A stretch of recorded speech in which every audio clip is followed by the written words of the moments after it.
What's up, everyone? This is Onfel, aka Discord, aka Kobe here with another brand new, brand new news update. So recently, there have been some beta testers that went over to somewhere that Nexon has in Taiwan or in China, and they were able to test a brand new end game party content that is coming out soon. I think next month, which is May in Taiwan and China, and so we're going to be going over what this new content is, um, how was it like endgame party content, and why you can't actually really solo it at this time, and yeah, we're just gonna take a look at it.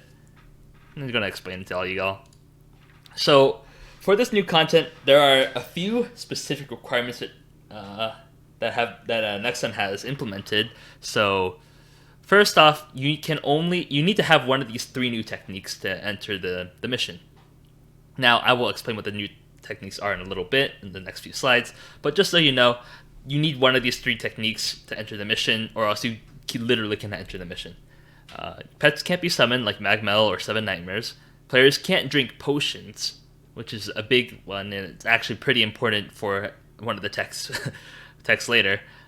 Players can't use Anchor Rush or Tumble. This is also important because some of the attacks that this boss does is telegraphed in an AOE area. So they wanted to give players little heads up so they can dodge on their own without needing to cheese with Anchor Rush or Tumble.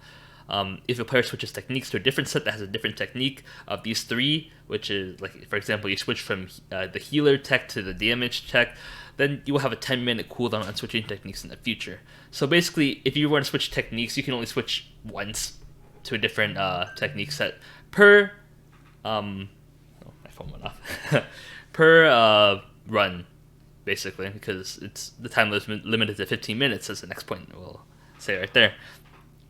If 15 minutes passes or the party suffers more than 3 knockouts, which is 4 or more, the mission immediately fails, and you can only get 3 successful clears per week.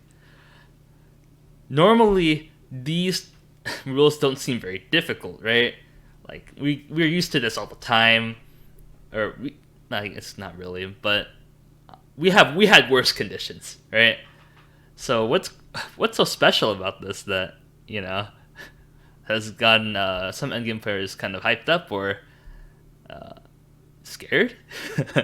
So basically what these new techniques are, they are specific endgame techniques used, or not endgame techniques, specific new mission exclusive techniques. So these resemble the Holy Trinity, for those of you who are unaware. The MMO Trinity, which is there's a DPS, there's a healer, and there's a tank in every MMO except for specific ones like Mabinogi. In Mabinogi, we don't traditionally have this because everyone can rank up literally everything to rank 1, so there's no need for a tank because you just get that normally. There's no need for DPS because you get that normally. Healing, you get that normally, and that's pretty useless at this moment. So in this new mission, this new tech, the influx of breath is what the Google Translate wants to say it.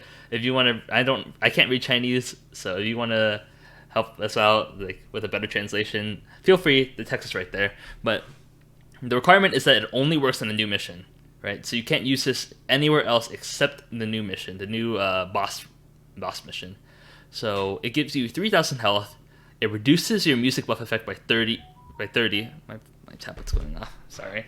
Which is about, I think, minus 6% of Battlefield Overture, which is very significant.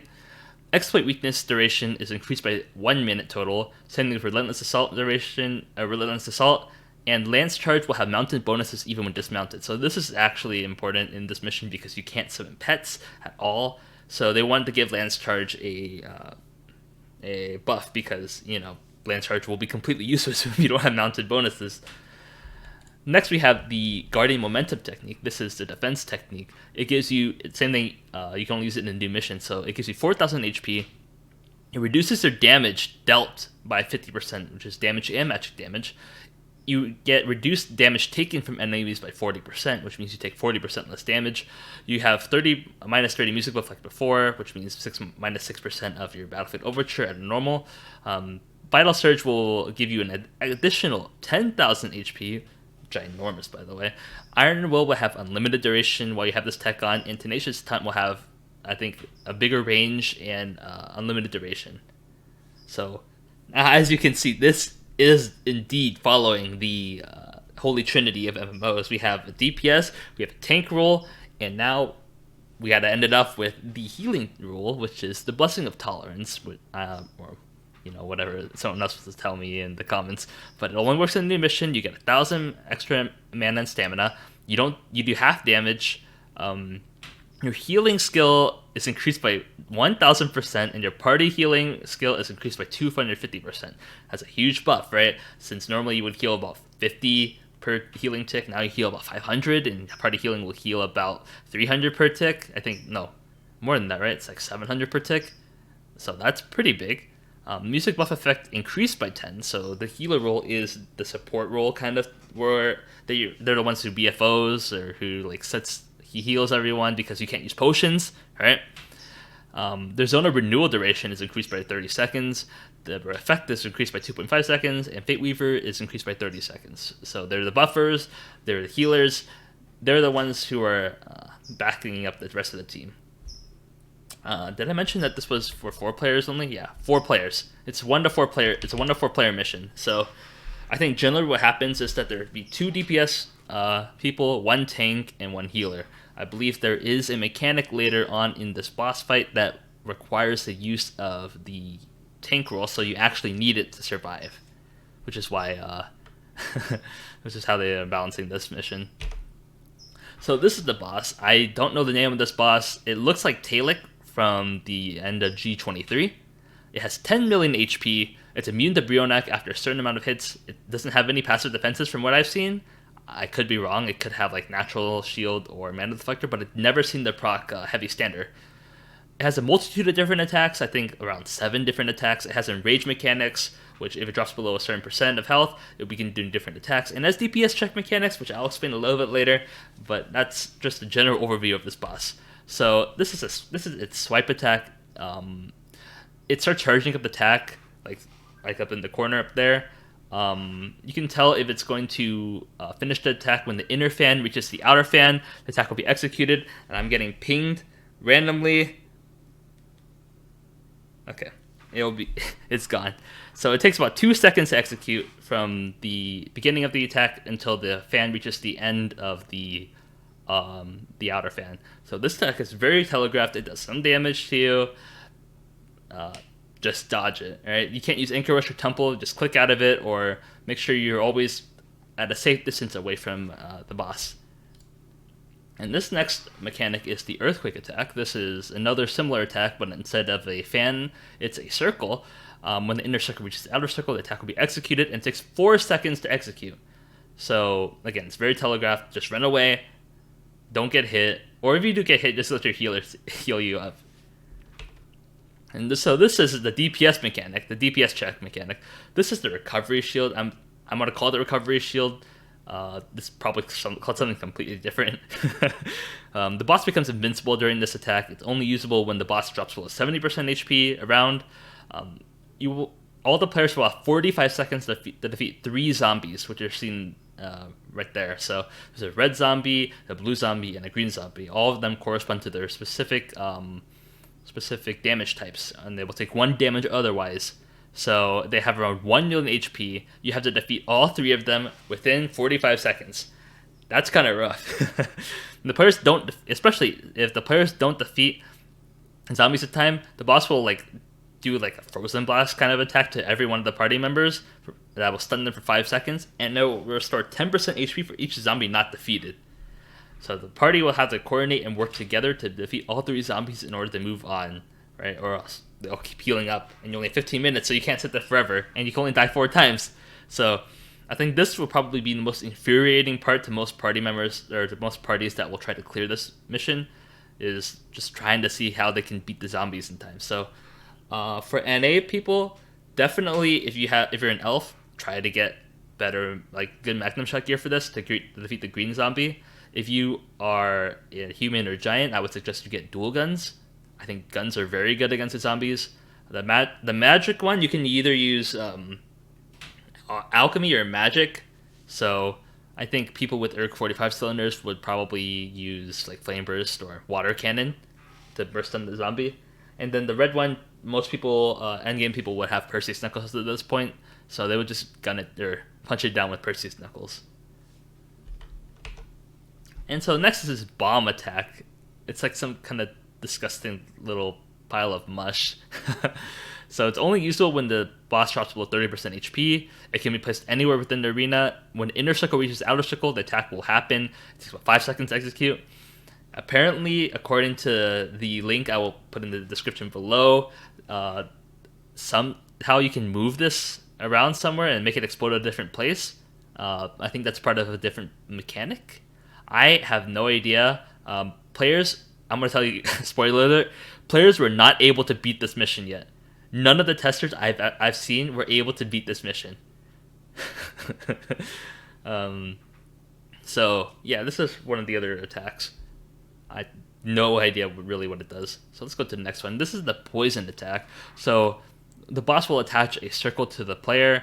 It was all other players in that circle, except for the person who is afflicted, will start taking damage if they're touching the circle. And then once the circle will chart, or it will be in the charge up. I think it takes about 5 seconds for it to charge up, or I think 5 or 10 seconds. I don't remember. But once the inner circle reaches the outer circle, the indicator, it will detonate and will deal 1,500 damage to the afflicted player. And it'll leave a poison area that deals about 1250 damage to anyone that stays on that poison area for a while. I've seen then the poison area down in the bottom right. But the next attack that the boss has is Gyata lasers. So the boss can summon these mini tech doing Gyatas like that. They will charge up laser attacks. So it takes about 3 seconds for them to charge up their laser attacks. You can tell when it's fully charged by the bar. So if the inner bar reaches the outer bar, it will fire its laser. So this is about 2,500 damage. It will slowly track down the nearest player. It won't go too fast, but it'll try to start tracking down the player. So you have to start moving around. Also, the tech doing Gyatas are untargetable. They just shoot lasers. That's it. So this mechanic, I don't think many players actually know what it does yet. The GMs know, but the Taiwanese and China players have not figured out what this attack does yet. So it's a kind of a one-shot attack. The boss uses it below 30% HP. Players have 20 seconds before it detonates, and it basically completely wipes the party. Hits 10,000 damage and 25,000 damage and another 30,000 damage right after another. The GM said that you need to have a defensive and tank role kind of to survive some section of the boss, and I think they're referring to this. So, yeah, that's how they're enforcing the tank rule. So what do you get if you somehow manage to clear this mission? Remember, you can only clear this 3 times a week. So you get a 1 million gold check per box. You get 1 out of 3 types of shards. I think you only get 1 out of 3 types. Maybe you get all 3 types. I'm not too sure. But you can use this to redeem for new titles, new enchants, and a new bag. The new bag is equivalent to a star bag. So it's a grindable star bag. And also, regardless of how many players enter the mission, there will always be 4 chests. So if someone were able to solo this for some godforsaken reason, they will be able to open all 4 chests without need for other alts, which is pretty significant for endgame players who would like to solo things, because they don't want to like break TOS to open alts, or they don't have enough computers to do that. So these are some new enchants that they have. These are all for the super weapons like Perseus Knuckles, Perseus Gear, and including the new staff, the super staff, the Shatter Overload staff, and the Bow of Final Destruction. So this is a rank 3 suffix enchant for the new staff that gives 20 to 34 magic attack. No one cares about intelligence or max MP, but it gives 1 piercing. Unfortunately, increases your repair fee by 10 times, but you're going to use perfect repair kits anyway, so it doesn't really matter. And also personalizes, of course. So this is Desperate. This is the new bow enchant. It gives 20 to 36 max damage, 1 piercing, and the fee. It's pretty good. It gives that bow now 4 piercing. The bow wasn't able to get like 67th floor or anything like that. So this is the only piercing enchant that can go on the bow. So you will be able to have 4 piercing, which is pretty strong. This is ending. This is for the Perseus Tyrannus cylinder. It gives a lot of alchemic stats. I still don't think it's worth it to go get a Perseus cylinder, but hey, if you have one happen to lie around, that's good on you, because this is a massive upgrade over Disaster, which was a previous best within slot and enchant for a suffix on a cylinder. And we have control for the control bars. I don't know what the official translation is going to be, but it gives you some decent stats. I still don't. Maybe it's worth it. It might be worth it for the Perseus control bars, because you only need 1 heart for it instead of 2. You get this full side effect. But yeah, I don't know too much about control bars at all. So if anyone wants to let me know how good this enchant is, or if it's worth it for the Perseus bars, let me know in the comments. And then finally, we have the Perseus Knuckles enchant. Thankfully, this is not very necessary. It's 27 to 42 max and 15 to 25 will, and it gives you 10 times repair feed. Like, at this point, you would just use Gurgashi. It's only like a 7 max difference if you roll high. If you were like max roll on both, I don't think this enchant is worth it. And then we have 3 new titles. These new titles have a 60-day duration when you activate them. So the first title will give 30 max and then some defensive stats. The second title will give 10 music duration and 11 music buff effect. I think that's pretty big. That's better than Battlefield Overture, or Master Battlefield Overture. And the third title will get 46 magic attack and some defensive stats. I don't think that title is good, because it's a little worse than Meteor Strike Master. If it was 50 max or 50 magic attack, it'll be slightly better. But I think probably needs to bump up the magic attack bonus, or give it some more defensive stats for it to be useful, to be taken by mages. So finally, we're gonna go over the VOD that I found on the internet. This Twitch VOD is from Low090315. So thanks to him or them for recording this on Twitch and sharing with the entire world what this new content is going to be from Mabinogi. So let's pull it up right now. Okay. I skipped to this part of the VOD because this is the furthest attempt they got in this run. They're doing this on the Taiwanese test servers, or the Chinese test servers. So, let this go. So I wanted to give a little commentary on it, see like what kind of like attacks or what I think about this. I watched this a little bit. I haven't fully watched this before, so this will be interesting to see. So they've when you hit the orb, you immediately get teleported into the boss fight, even if you're further away. The boss teleports around like that. So you start spamming the lasers right now. I believe there will be more lasers when the HP drops below like a certain percent. So it's gonna the party's gonna keep wailing. As you can see, the boss takes basically no damage from anything because it has 10 million HP. It has a decent amount of defensive stats. You can't use Brionac. You can't use Brionac to cut all of it down. You have to like keep wailing it down with their party. More lasers. The healer's gonna put down the tree. There's gonna be another tree put down on the left because they were trying to use the trees as much as possible to heal. The trees have a much bigger radius than the Glyphrite skills. So I believe that's where they're using the tree rather than using the Glyph Evocation. Plus, you can't move for like 10 seconds after the Glyph Evocation. No, it's like 3 seconds. But it's really annoying to use Glyph Evocation. So top right, you can see the death counter go up by 1. That's because the third party member in this party was downed. So they have two more mistakes to be able to be made before they have to really like start like not die at all. They died pretty early, which is unfortunate too. See the little poison mist on the left, so you can't stand on there or else you take damage. Party's gonna keep DPSing. DPS, their parties consisted of 3 DPSs and 1 healer, so definitely they're not gonna make it past the one-shot attack later on. So I don't believe they knew that at this time though. So yeah. So the DPS is going to start spamming Lance Charge because Lance Charge is super safe. You basically can just walk out of any attack that the boss does.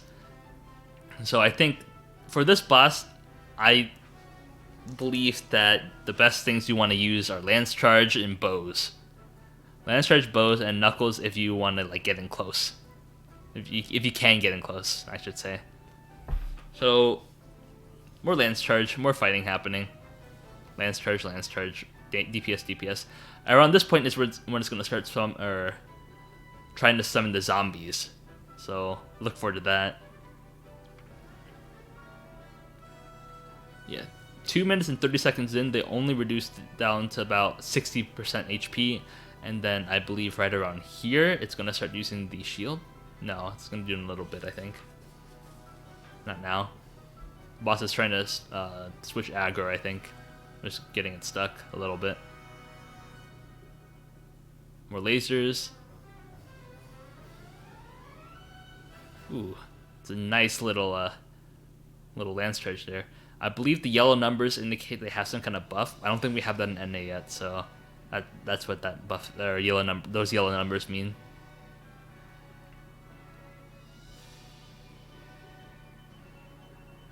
Oh, maybe this run they didn't catch the zombies early. It's weird.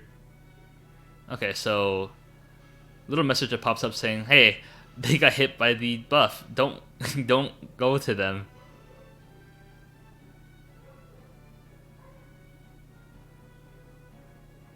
More damage. Yeah, the boss is switching aggro pretty fast. The fan attack right there. More lasers coming out. Ooh, shouldn't stand there. Those lasers are brutal. Ooh, that did 5k damage. Like, jeez. Without Vital Surge, it would have been like basically toast. Yeah, here's a shield attack. So now they have to go kill the zombies. It takes a few attempts to, a few like combos to kill these zombies too. I'm not sure if they have 1 million HP. That was kind of like a guesstimate number. It looks like only 250k HP. I probably should change that. I'll change it in editing. The magic of editing. But yeah, they're trying to kill that zombie with Wave the Gun because I don't think they have any elves to use Magnum Shot. Definitely a lot slower. They're going to run out of time soon. And then the magic one, it's almost dead. Okay, they killed the magic one. Okay, so the boss gets stunned once you defeat all 3 zombies. You can wail it down a little bit. I believe that's one of the first like real attempts that they had at beating that. Ooh. Ton of damage dealt. More lasers. Oh my god, there's so many. You can't even use Anchor Rush. So like, how do you dodge that? How do you dodge that effectively? That's why anything with a lot of mobility is very good. Lance Charge. If you have a good firebolt, maybe. I don't know. What else do we got? We got Magnum Shot. Magnum Shot's very mobile. Yeah, mobility is king in this dungeon, or in this boss fight. So we're getting close to the end of this clip. So we have about 32% down. Another fan attack. Slammo. Poison on that on the 4th party member in this party. Ooh, yeah. It gets bigger, doesn't it? Huh. I think there's more lasers, and like the fan attacks get bigger when it drops below a certain percent of HP. Ooh, look at... God, that normal attack. It just went up and slapped that person for 2,700 damage about. It's huge. Alright, so these are the bombs. It's charging up that other attack, that one that one-shots your party. So, I don't think anyone knows what to do at this point. This is like the furthest they ever gotten. So, they're going to try to heal. They're going to be like, oh, what's this guy doing? And then they're going to boom. Boom. They instantly get knocked out. And they get knocked out again. So it hits you 3 times total, which basically completely kills you. Like it knocks you down to deadly, no matter what health you're at. Then it just done. So yeah, that's an example fight. That's the furthest I've ever seen anyone go in this fight. So we're gonna stop there. We're gonna stop there. So thank you for tuning in, everyone. Thank you for coming along this adventure with me. This recording is a little scuffed. I am still trying to get used to like talking in front of the camera to just myself. So I appreciate it if you all have any feedback in the comments.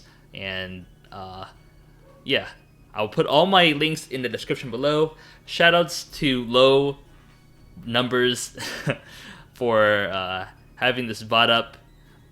And yeah, I will see you all next time for some more Mabinogi content. Bye-bye.